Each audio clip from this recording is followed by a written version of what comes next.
मीरपुर नाम के शहर में तेजस अपनी पत्नी नीरू के साथ रहता था। पति पत्नी दोनों ही नौकरी करते थे। एक दिन तेजस गांव अपनी माँ के पास फोन करता है। हेलो, प्रणाम माँ। जीते रहो माँ, तुम दादी बनने वाली हो। हैं? अरे वाह, ठीक है बेटा, मैं कल ही आती हूँ। जब माँ जी शहर पहुंची तो बेटे बहू ने बहुत अच्छे से स्वागत किया। लीजिए माँ जी चाय। अरे गर्मा गर्म पकोड़े ले आओ माँ के लिए। नीरू रसोई में गई और 2 मिनट में ही पकोड़े ले आई। जी ये लीजिए। बहू जादू से बनाए हैं क्या? अभी तो रसोई में गई थी। यम्मी। माँ जी, शीला रसोई में पकोड़े तल रही है, मैं बस लेकर आई। हे भगवान, मेरा धर्म भ्रष्ट कर दिया तूने। अब तो गंगा जल से शुद्धिकरण करना होगा। दूसरे दिन, माँ जी मैंने नाश्ता बना दिया है, ऑफिस जा रही हूँ। पर अभी तो घर का सारा काम पड़ा है। शीला आती ही होगी, झाड़ू पोछा बर्तन कपड़े वो सब कर लेगी।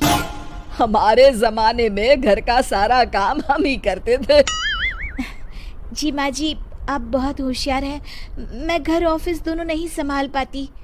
तो जरूरत क्या है घर से बाहर जाकर चाकरी करने की? वैसे भी घर का काम खुद करने से घर में बरकत आती है, समझी? पर माँ जी। पर वर कुछ नहीं, इस महीने की पगार मिले फिर ऑफिस बंद है। हाँ। रात को नीरू तेजस से कहती है, सुनिए जी, माँ जी बोल रही थी कि मैं नौकरी छोड़ दूं। वैसे ठीक ही तो है, अभी तुम्हें आराम की जरूरत है। फिर भी आराम कहाँ, शीला को छुड़ाने के लिए बोल रही थी। तो अब 24 घंटे में इतना काम तो कर ही सकती हो। पर जॉब पसंद है मुझे, घर पर मन नहीं लगेगा।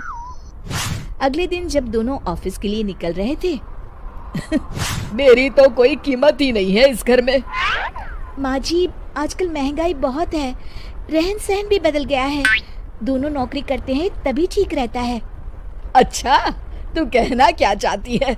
मेरा बेटा तुझे बिठा के खिला नहीं सकता? तू ही इस घर का खर्च चला रही है, हैं? नहीं माँ जी, मेरा वो मतलब नहीं था। मतलब खूब समझती हूँ, ये बाल धूप में सफेद नहीं किए मैंने। हाँ। अब तो ये रोज का काम हो गया था। तेजस भी रोज की झिकझिक से परेशान हो गया था। एक दिन उसने कहा, नीरू, वैसे भी तुम्हें मैटरनिटी लीव मिलने वाली है, तो अभी से ही छुट्टी ले लो। पर क्या, मेरी सैलरी अच्छी खासी है। आखिर नीरू ने रिजाइन कर दिया। जब बच्चा हुआ तो घर में सब बहुत खुश हुए। कुछ दिनों बाद तेजस फाइल देख रहा था। क्या हुआ तेजस, कुछ परेशान लग रहे हो? हाँ, वो हमारी जितनी सेविंग्स थी वो तो हॉस्पिटल में और छठी के फंक्शन में खत्म हो गई है नीरू। और अभी वैसे मंदी चल रही है तो मैं बोल रही थी कल मुन्ना को हेपेटाइटिस का टीका लगवाना है। नीरू, क्या पोस्टपोन नहीं कर सकते? नहीं जी, बिल्कुल नहीं। अब तेजस को समझ में आ रहा था कि उससे गलती हुई है। पैसों की कमी का असर घर के माहौल पर भी पड़ रहा था। अगले दिन, बेटा मेरा चश्मा और ये दवाइयाँ ले आना, पर्चा देते हुए माँ जी ने कहा। जी।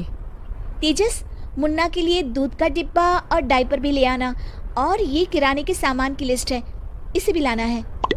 तेजस गुस्से में लिस्ट मरोड़कर फेंकता है और चिल्लाता है, पैसे क्या पेड़ पर उगते हैं? ये ले आना, वो ले आना। अरे पर ये जरूरत का सामान ही है। वो गुस्से में बिना कुछ कहे ऑफिस चला गया। अरे अरे लंच तो ले जाइए।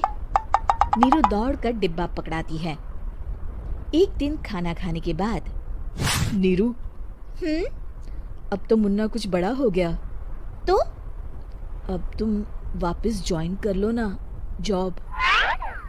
पर इस रिसेशन में जॉब मिलना बहुत मुश्किल है। ट्राई तो करो। फिर मुन्ना? माँ जी है ना, और एक फुल टाइम मेड भी लगा लेंगे। पर माँ जी, उन्हें तो पसंद नहीं।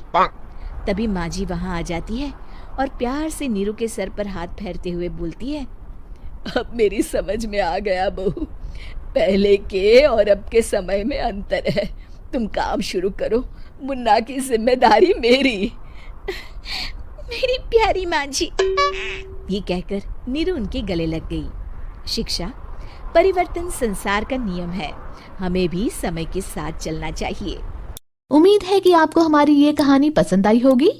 कृपया हमारे चैनल को सब्सक्राइब करें और सभी अपडेट्स के लिए बेल आइकन जरूर क्लिक करें। और हाँ, वीडियो लाइक और शेयर करना मत भूलिएगा।